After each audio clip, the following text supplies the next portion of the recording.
Hello guys, तो स्वागत है आप सभी का पीएस एक्सप्लेन चैनल में। आलमी नेस के thank you 40 rupees super chat. तो चलिए स्टार्ट करते हैं। लास्ट एपिसोड में हमने देखा था टोनी ने 3 असेसिन्स को मार दिया होता है। टोनी की पावर्स को देखते हुए हैना बोल रही होती है आखिर ये कैसे पॉसिबल हो सकता है, इतने डिस्टेंस से ये बंदा पत्थरों को ऐसे शूट कर रहा है जैसे कि ये बुलेट्स हो। दूसरा असेसिन बोल रहा होता है जल्दी भागो वरना हम नहीं बच पाएंगे। दौड़ते हुए हैना बोल रही होती है चलिए तो काफी अच्छी बात है कि हम इस बंदे से बहुत ही डिस्टेंस पे है, जितना टाइम इसको यहाँ पे आने में लगेगा उतने में तो हम निकल गए होंगे। लेकिन जैसे ही लिफ्ट खुलती है वो देखते हैं टोनी को। टोनी बोल रहा होता है जाने की इतनी जल्दी भी क्या है, क्या तुम मुझसे मिलके नहीं जाओगे। फिर टोनी उन दोनों को एलिवेटर में खींच लेता है। उन दोनों को गले से उठाते हुए टोनी बोल रहा होता है मानना पड़ेगा तुम दोनों में ना बहुत ही हिम्मत है, और क्या कमाल का प्लान बनाया था तुम लोगों ने। पहले मेरे लिए आगे से ट्रक भेज दी, उसके बाद पीछे वैन भेज दी, फिर उसके ऊपर से तुम लोगों ने स्नाइपर्स को भी रेडी कर रखा था। तुमने जैसे मुझे मारने का ट्राई किया है ना, उसे पता चल रहा है कि तुम लोग को बहुत ही मोटी रकम मिली है। तो फिर चलो मुझे फटाफट से अच्छे बच्चों की तरह बता दो कि तुम्हें भेजने वाला कौन है। देखो मुझे पता है कि तुम लोगों के ना बहुत ही बेकार से रूल्स होते हैं कि तुम लोगों क्लाइंट के बारे में किसी को नहीं बताना, लेकिन मुझे बताओ कि तुम्हें यहाँ पे किसने भेजा है वरना तुम नहीं बचने वाले। तभी जो पहले वाला असिस्टेंट होता है वो अपने जेब से डेगर निकालने का ट्राई करने लगता है। टोनी उसकी गर्दन तोड़ते हुए बोल रहा होता है मैंने कहा था ना कि मुझे चालाकी पसंद नहीं है। तुम्हें क्या लगता है तुम्हारे जेब में डेगर है, मुझे इस बात का पता नहीं होगा। देखो लड़की, तुम्हारी टीम के 4 लोग मारे जा चुके हैं और उन सभी का ना सेम रीजन था कि वो चारों के चारों लोग स्ट्रगल कर रहे थे। अगर उनमें से किसी ने भी मेरे क्वेश्चन का आंसर कर दिया होता ना तो वो लोग बच गए होते।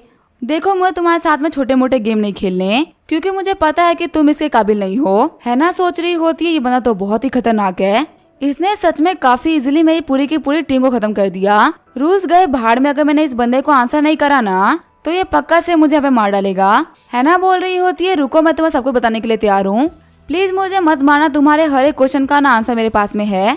टोनी उसको छोड़ते हुए बोल रहा होता है लड़की तो सच में बहुत ही स्मार्ट हो। चलो फिर ठीक है, मुझे फटाफट से बता दो कि तुम्हें यहाँ पे किसने भेजा है और तुम मुझे क्यों मारना चाहते हो। है ना बोल रही होती है अगर मैं सच बोलूं तो मुझे नहीं पता कि तुम्हें कौन मारना चाहता है। हम लोगों ने तुम्हें मारने का मिशन ना डार्क वेब से लिया था। डार्क वेब पे एक सिस्टम होता है जहाँ पे हम एक बंदे के नाम पे बाउंड्री चढ़ा सकते हैं, और जो बाउंड्री चढ़ाने वाला बंदा होता है ना वो बिल्कुल ही अननोन होता है। जिस भी असिस्टेंट ग्रुप को डील पसंद आती है ना वो उस बंदे को मारने के लिए आगे जाते हैं। परसों हम लोगों ने देखा था कि तुम्हारे नाम पे $200 मिलियन की बाउंड्री थी, और यही रीजन है कि हम तुम्हें यहाँ पे मारने के लिए आए, वरना हम तो तुम्हें जानते भी नहीं है। टोनी बोल रहा होता है क्या मेरे नाम पे कोई 200 मिलियन देने के लिए तैयार है। मानना पड़ेगा ये बंदा ना बहुत ही अच्छा ऑफर दे रहा है, जिससे कि काफी सारे लोग अट्रैक्ट हो जाए मुझे मारने के लिए। है ना बोल रही होती है देखो मुझे पता है कि मैंने बहुत ही बड़ी गलती करी है, पर मैं अपनी इस गलती को सुधारने के लिए ना कुछ भी कर सकती हूँ, बस तुम प्लीज मुझे मत मारना। अगर तुम चाहोगे तो मैं तुम्हारी लॉयल डॉग बन के भी रह सकती हूँ, जैसा तुम बोलोगे मैं वैसा ही करूंगी। टोनी बोल रहा होता है देखो डॉग की बात करना छोड़ो, फिलहाल मुझे डार्क वेब के बारे में बात करनी है, क्योंकि अगर मुझे कोई मारने के पीछे पड़ा हुआ है तो तुम्हारे मरने के बाद में तो पक्का मुझे मारने का ट्राई करेगा ना। है ना बता रही होती है जो डार्क वेब है ना वो वर्ल्ड की लार्जेस्ट असेसिन वेबसाइट है। जो नॉर्मल लोग इंटरनेट को यूज करते हैं ना वो सिर्फ 2% है, इसमें हर एक बड़ी बड़ी कंपनी इंक्लूड हो जाती है। वहीं जो रियल इंटरनेट है वो है डार्क वेब।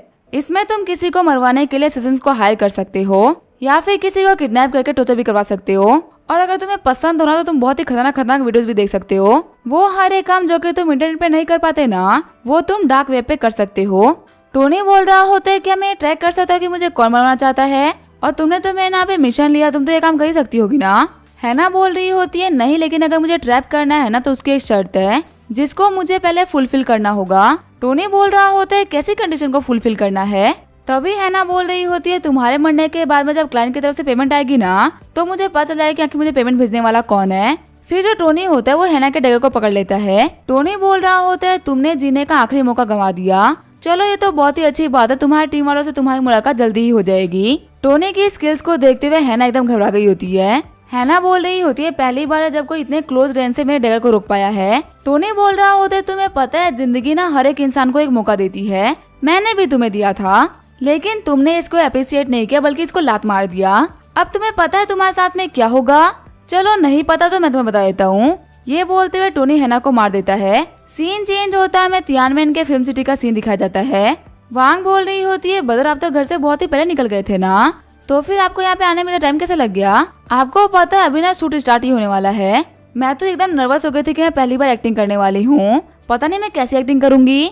और जब मैं आपसे एडवाइस मांगने के लिए आपको ढूंढ रही थी ना, तब आप मुझे कहीं भी नहीं मिल रहे थे। आखिर क्या हुआ था रास्ते में? आपको यहाँ पे आने में टाइम कैसे लग गया? टोनी बोल रहा होता है, वांग मुझे माफ करना। तुम्हें पता है जिस ब्रिज से मैं आ रहा था ना, वहाँ पे एक कार एक्सीडेंट हो गया था। इसी वजह से जो पूरा का पूरा ब्रिज था वो ब्लॉक हो गया।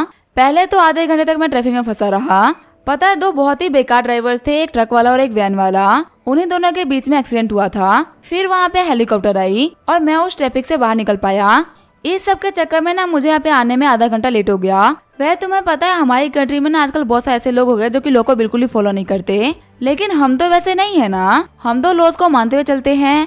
एक अच्छे सिटीजन का यह फर्ज होता है कि जो लॉ को ब्रेक करता है उसे ब्रेक कर दो। और वैसे ही कुछ लोगों को ब्रेक करने में थोड़ा सा टाइम लग गया। वांग बोल रही होती है, बदर मुझे और झीलू को ना कल शंघाई वापस जाना होगा। हम लोग को यहाँ पे आए हुए कुछ वीक हो चुके हैं और फ्रिक्वेंटली छुट्टी मारने की वजह से ना हमारी छुट्टियां खत्म हो गई थी। काफी दिनों से ना टीचर का कॉल आ रहा है और हमें बाबा आने के लिए बोल रहे हैं। उन्होंने हमसे बोला है कि अगर हम अभी भी स्कूल नहीं आए ना तो हो सकता है कि हमारी अटेंडेंस कम पड़ जाए और हम एग्जाम में ना बैठ पाए। वो हमारी स्टडीज को लेके बहुत ही कंसर्न है और मुझे भी लग रहा है कि हम लोग को वापस जाना चाहिए। टोनी बोल रहा होता है, हाँ अगर एजुकेशन की बात है ना तो तुम लोग को जाना ही चाहिए। वैसे भी तुम्हारी स्कूल लाइफ ना बहुत ही जरूरी हिस्सा है तुम्हारी लाइफ का। टोनी को पकड़ते हुए झीलू बोल रही होती है, लेकिन मुझे वापस नहीं जाना। बदर टोनी सभी बोलते हैं ना कि एजुकेशन ज्यादा इंपॉर्टेंट करियर होता है। कैसा रहेगा मैं यहाँ पे रुक के आपके साथ में मूवी बनाऊं? वैसे आपको पता है मैंने ना क्लासेस अटेंड करी है। वहाँ पे ना लोग सिर्फ और सिर्फ फालतू बातें करते रहते हैं, कुछ भी काम का सिखाते ही नहीं है। मुझे तो लग रहा है कि मैं वहाँ पे जितना भी टाइम बैठ रही हूँ ना, मैं अपना टाइम वेस्ट कर रही हूँ। उसकी जगह अगर मैं आपके पास में बैठूंगी ना तो मुझे आपसे बहुत कुछ सीखने को मिलेगा। इसी वजह से अब मैंने तो डिसाइड कर लिया कि भले ही कुछ भी क्यों ना हो जाए मैं तो वापस नहीं जाऊंगी। वांग बोल रही होती है, झीलू आके तुम्हें पे क्या बेकार के रीजन दे रही हो? क्या तुम्हें टीचर का कॉल याद नहीं है कि आखिर वो हमसे कैसे रिक्वेस्ट कर रहे थे? उन्होंने कहा कि अगर हम लोग अभी नहीं जाएंगे तो हमारी अटेंडेंस कम पड़ जाएगी और फिर हम लोग को बाहर निकाल दिया जाएगा। अगर हम लोग ग्रेजुएट नहीं होते तो हमारे लिए बिल्कुल भी अच्छा नहीं होगा। मैं मानती हूँ कि लाइफ में करियर बहुत ही इंपॉर्टेंट है, लेकिन एजुकेशन भी तो अपना एक पार्ट रखता है ना। और कौन सा तुम्हें फिल्म बना के कोई एक्ट्रेस बनना है? झीलू बोल रही होती है, बताओ ना ग्रेजुएशन की डिग्री से कितना ही फर्क पड़ता है। मैं मानती हूँ कि मुझे कोई एक्ट्रेस नहीं बना और मैं ये काम आगे परस्यू भी नहीं करूंगी, क्योंकि मैं ऑलरेडी एक बहुत ही बड़ी कंपनी की प्रेसिडेंट हूँ। पर तुम्हें बताओ क्या ये कौन से ऐसे कॉलेज की डिग्री है जो कि हम लोग एक बिलियनर प्रेसिडेंट बना सकती है? जब मैं ऑलरेडी वो बन चुकी हूँ तो मुझे डिग्री की क्या जरूरत है? वांग बोल रही होती है, बता ये तो मेरी बात नहीं मानने वाली। अब एक काम करिए, आप इसको समझाइए। टोनी बोल रहा होता है, झीलू मेरी बात को मानो, तुम्हें स्कूल वापस जाना चाहिए। मैंने तुम्हारे और वांग के लिए ना प्लान रेडी करवा दिया है। अब तुम दोनों वापस जा रही हो। भले ही तुम लोग लाइफ में कोई भी रीजन क्यों ना दो, लेकिन एजुकेशन सच में बहुत ही इंपॉर्टेंट है। तुम एक प्रेसिडेंट हो जो कि तुम्हारी काबिलियत है, लेकिन तुम एक काम आगे भी तो कर सकती हो ना। एजुकेशन का ना अपना एक टाइम होता है। अभी तुम्हारा टाइम है पढ़ने का और मजे करने का। अगर तुम अभी इस टाइम को स्किप कर दोगी ना तो तुम्हें बाद में पक्का से बहुत ही रिग्रेट होगा। मैंने अपने कॉलेज के फर्स्ट ईयर में ना बहुत ही एंजॉय किया था। फिर कुछ गलतियों के पीछे और कुछ लोगों के पीछे मैंने अपने कॉलेज का बहुत सारा टाइम बर्बाद कर दिया और उस चीज का रिग्रेट मुझे आज भी है। मैं शायद से उस टाइम को ना बहुत ही एंजॉय कर सकता था। अभी तुम्हें लग रहा है ना कि जो चीजें बहुत ही इंपॉर्टेंट है, वक्त बीतने के बाद में तुम्हें लगा कि इतनी भी इम्पोर्टेंट नहीं थी। इसी वजह से मेरी बात मानो और तुम वापस चली जाओ। टोनी सोच रहा होता है कोई तो है जो कि मुझे मरवाने का ट्राई कर रहा है, और ऐसे में किसी का भी मेरे साथ में रहना बिल्कुल भी सेफ नहीं रहेगा। ये तो बहुत ही अच्छी बात है कि मेरे ऊपर रोड पे अटैक हुआ। अगर मेरे घर पे मेरे ऊपर अटैक हुआ तो क्या होता? अगर वो लोग झीलू, वांग, ईहान या विश्वांग किसी को भी होस्टेज बना लेते तो फिर मेरा फाइट करना कितना मुश्किल हो जाता। और स्पेशली मेरी सबसे बड़ी कमजोरी यहाँ पे वांग है, तो इसी वजह से मुझे वांग और झीलू को उधर से भेजना ही पड़ेगा ताकि ये लोग हर एक खतरे से सेफ रहे। अगर इतनी पावर होने के बावजूद मैं अपनी बहन को प्रोटेक्ट नहीं कर पाता हूँ तो फिर आखिर इतनी पावर होने का क्या फायदा? रोते हुए झीलू बोल रही होती है, बदर टोनी प्लीज मुझे नहीं जाना, मुझे रहने दीजिए ना। मैं आपकी बातों को समझ रही हूँ लेकिन मुझे अभी नहीं जाना, मैं पक्का से बाद में चली जाऊंगी। वुशुआंग बोल रही होती है, आज तो हमें टोनी का अलग ही रूप देखने को मिल रहा है। स्पेशली झीलू और वांग टोनी से कुछ भी मांगती है ना तो ये उन लोगों को बिल्कुल ही मना नहीं कर पाता। नॉर्मली टोनी के बिहेवियर के हिसाब से उसने अभी तक स्कूल के प्रिंसिपल से बात कर ली होती और वो आराम से इन लोगों को छुट्टी दिला सकता था, लेकिन फिलहाल टोनी ये काम नहीं कर रहा है। ये दिन भर तो इन लड़कियों को बिगाड़ने का काम करता रहता है। ये लड़कियां जो भी टोनी से मांगती है ना ये सब उनको दे देता है, पर आज ये इन लोगों को क्लियरली मना कर रहा है और इन लोगों की बात को समझने के लिए तैयार भी नहीं है। ईहान बोल रही होती है, हाँ तुम बोल तो सही रही हो, ये चीज ना बिल्कुल ही अनयूजुअल है। टोनी तो कभी ऐसा बिहेव नहीं करता। तभी टोनी उन लोगों के पास में आते हुए बोल रहा होता है, मिस किन और मिसी, आप लोगों को ना शंघाई वापस चला जाना चाहिए। आप लोगों के लिए यहाँ पे तो लंबे टाइम तक रहना बिल्कुल भी सही रहेगा। वुशुआंग बोल रही होती है, देखो टोनी जितना बड़ा तुम्हारा घर है ना उतना ही छोटा तुम्हारा दिल भी है। इतने बड़े मेंशन के अंदर अगर 2 लोग रह रहे हैं तो तुम्हें क्या दिक्कत है? और ऊपर से ना हम अपनी मर्जी से यहाँ से जाएंगे क्योंकि हम तुम्हें यहाँ पे रहने का रेंट पे कर रहे हैं, तुम हमसे यहाँ जाने के लिए नहीं बोल सकते। तभी वो देखते हैं कि सामने वाली रोड से बहुत सारी पुलिस की गाड़ियां गुजर रही होती है। झीलू बोल रही होती है, लगता है ना कि कुछ बहुत ही बड़ा हुआ है, आखिर सारी पुलिस की गाड़ी यहाँ पे क्या कर रही है।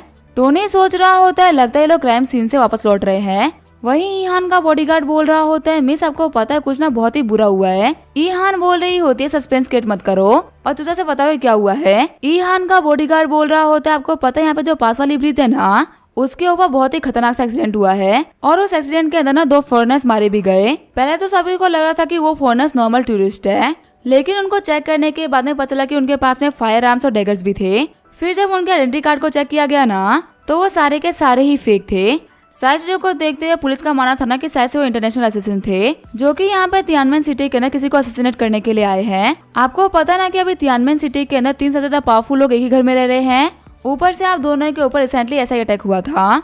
वो शुआंग और ईहान सोच रहे होते हैं, क्या इंटरनेशनल असिस्टेंस, क्या लास्ट टाइम की तरह ये वाले जो असिस्टेंट है वो भी हमारे पीछे ही है। बॉडीगार्ड बोल रहा होता है, हाँ एक और चीज जो कि बहुत ही अजीब हुई है, मैं ना उसके बारे में आपको बताना भूल गया। इन असिस्टेंट में से ना एक बंदा एक बिल्डिंग पे खड़ा था और उसको ना एक स्टोन का यूज करते हुए मार दिया गया है। उसकी मौत इतनी अजीब है ना कि पुलिस को समझ में नहीं आ रहा कि आखिर एक छोटे से पत्थर से उसके सर के अंदर होल कैसे हो सकता है। एक पत्थर को इतने फोर्स से फेंकना कि जैसे कि वो बुलेट हो, ये तो बिल्कुल ही इम्पॉसिबल है। इन चीजों को लेके पुलिस अभी भी वहाँ पे इन्वेस्टिगेट कर रही है। शॉक्ड होते हुए वो शुआंग और ईहान बोल रही होती है, क्या एक पत्थर से सर में होल कर दिया, ये चीज तो हम लोगों ने पहले भी देख रखी है। वो शुआंग बोल रही होती है, हमें पता है कि पूरी सिटी में ना सिर्फ एक ही बंदा है जो कि ये काम कर सकता है और वो है हमारा टोनी। क्या उन असिस्टेंट से डील करने में टोनी हमारी हेल्प कर रहा है? शायद से टोनी को ना उनके आने के बारे में पहले पता चल गया होगा, इसी वजह से इसने बिना किसी को बताए उन लोगों को खत्म कर दिया। ईहान बोल रही होती है, इंसिडेंट को देख के लग रहा है कि वो हमारी हेल्प कर रहा है।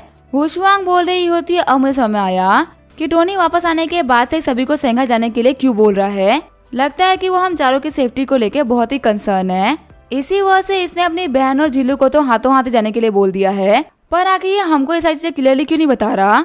ये बता भी तो सकता है ना कि हमारे ऊपर अटैक होने वाला है, तो हम चुपचाप यहाँ चली जाएंगी। इसने कुछ कहा नहीं बल्कि चीजों को और भी मिस्टेक्स बना रहा है। ईहान बोल रही होती है, इस बार ये दिक्कत ना बहुत ही बड़ी हो गई है और टोनी के जो एक्शंस है ना वो नॉर्मल ह्यूमन के लेवल को तो पार कर चुके हैं। अगर ये न्यूज टीवी के ऊपर आई कि एक पत्थर ने इंसान की बॉडी के अंदर छेद कर दिया तो ये कितनी बड़ी सेंसेशन बन जाएगी ना। सच में इस बार चीजों को कवर अप करवाना बहुत ही मुश्किल पड़ जाएगा। वुशवांग बोल रही होती है, कैसा रहेगा कि हम ये बोल दे कि असैसिन्स हम लोग को मारने का ट्राई कर रहे हैं और हमारे जो बॉडीगार्ड्स हैं इन्होंने उन सभी को खत्म किया है। आगे उन पुलिस वालों को क्या सोचना है वो उनके ऊपर होगा। इससे कोई भी ये सोच नहीं पाया कि टोनी इन सभी के अंदर इन्वॉल्व है। ईहान बोल रही होती है, हाँ तुम बिल्कुल सही बोल रही हो, लास्ट टाइम भी हमारे ऊपर अटैक हुआ था, इसी वजह से पुलिस वाले इस बात पर बिलीव कर लेंगे कि ये असैसिन्स ना हम ही को मारने के लिए आए थे। वुशवांग बोल रही होती है, अगर सच बोल तो जो असैसिन है हम लोग को टारगेट कर रहे हैं ना, इनसे बचने के लिए टोनी के साथ में रहना ही हमारे सबसे बेस्ट ऑप्शन है। ईहान बोल रही होती है, हाँ तुम बिल्कुल सही बोल रही हो, टोनी ना एक कल्टीवेटर है और वो कैसे भी करके हम लोग को बचा ही लेगा। अगर हम शंघाई चले गए और हमारे ऊपर ऐसा अटैक हो गया तो फिर हमारे बॉडीगार्ड्स ना हमको नहीं बचा पाएंगे। सीन चेंज होता है, हम देखते हैं एक ओल्ड मैन को जो कि शॉक्ड होते हुए बोल रहा होता है कि ई फैमिली के यंग लेडी के ऊपर अटैक हो गया और फिलहाल वो तियानमेन सिटी के अंदर है। फिर वो ओल्ड मैन अपने सेक्रेटरी से बोल रहा होता है, फटाफट से मेरे इन ऑर्डर्स को ना आगे बढ़ाओ, तियानमेन सिटी के अथॉरिटीज को प्रेशराइज करो ताकि वो सिटी के सिक्योरिटी को बढ़ा दे। यहाँ पे ये मामला बहुत ही सीरियस है, हम ना यहाँ पे एक भी गलती नहीं कर सकते। सेक्रेटरी बोल रहा होता है, हाँ सर ये काम हो जाएगा। ओल्ड मैन बोल रहा होता है, किन फैमिली वालों को कॉल करो, उन्हें बोलो कि वो तियानमेन सिटी में अपने ज्यादा बॉडीगार्ड्स को भेज दे, उन दोनों बच्चों की जान खतरे में है। वही सीन चेंज होता है, हम देखते हैं टोनी को जो कि अपने कंप्यूटर के सामने बैठा होता है। टोनी बोल रहा होता है, तो बहुत ही अच्छी बात है कि मैंने बहुत सारा पैसा खर्च करके अपने इस मेंशन के अंदर ही सुपर कंप्यूटर बनवा लिया था, नहीं तो अभी मेरे लिए ना डार्क वेब के अंदर एंटर करना बहुत ही मुश्किल हो रहा था। चलो फाइनली जबकि अब मैं डार्क वेब के अंदर एंटर कर चुका हूँ तो फिर देखते हैं कि आखिर डार्क वेब है क्या चीज। ये बोलते हुए अपने कंप्यूटर के अंदर डार्क वेब को इंस्टॉल कर लेता है। टोनी बोल रहा होता है, जो लोग मुझे मारने के लिए आए थे उनके गैंग का नाम था वाइपर गैंग और इन्होंने यहाँ पे अभी तक 99 टास्क को कम्प्लीट किया है। इसका मतलब इन्होंने कम से कम तो 99 लोगों को मार दिया होगा। और एक सेकेंड रुको, आखिर इनकी रैंकिंग क्या है? ये ग्लोबली 36 रैंक पे थे, इसका मतलब कि ये तो बहुत ही टॉप टायर के असैसिन होंगे। लेकिन मैं नोवेल से पढ़ा है कि जो टॉप असैसिन होते हैं उनकी स्किल्स तो बहुत ही कमाल की होती है, पर इन लोगों की स्किल्स तो बहुत ही नॉर्मल सी थी। अब जबकि मैं साइड पे आ चुका हूँ, चलो देख लेते हैं कि आखिर वो कौन कमीना है जो कि मुझे बनवाने का ट्राई कर रहा था। मुझे बाउंड्री लिस्ट को चेक करना चाहिए। वो लड़की बोल रही थी कि मेरे नाम की बाउंड्री दी गई है। फाइनली मुझे मेरे नाम की बाउंड्री मिल भी गई। वो लड़की बिल्कुल सच बोल रही थी, मेरे नाम पे 200 मिलियन की बाउंटी है। अब इसका क्या होगा हम देंगे नेक्स्ट एपिसोड में। तब तक के लिए वीडियो देखने के लिए थैंक यू।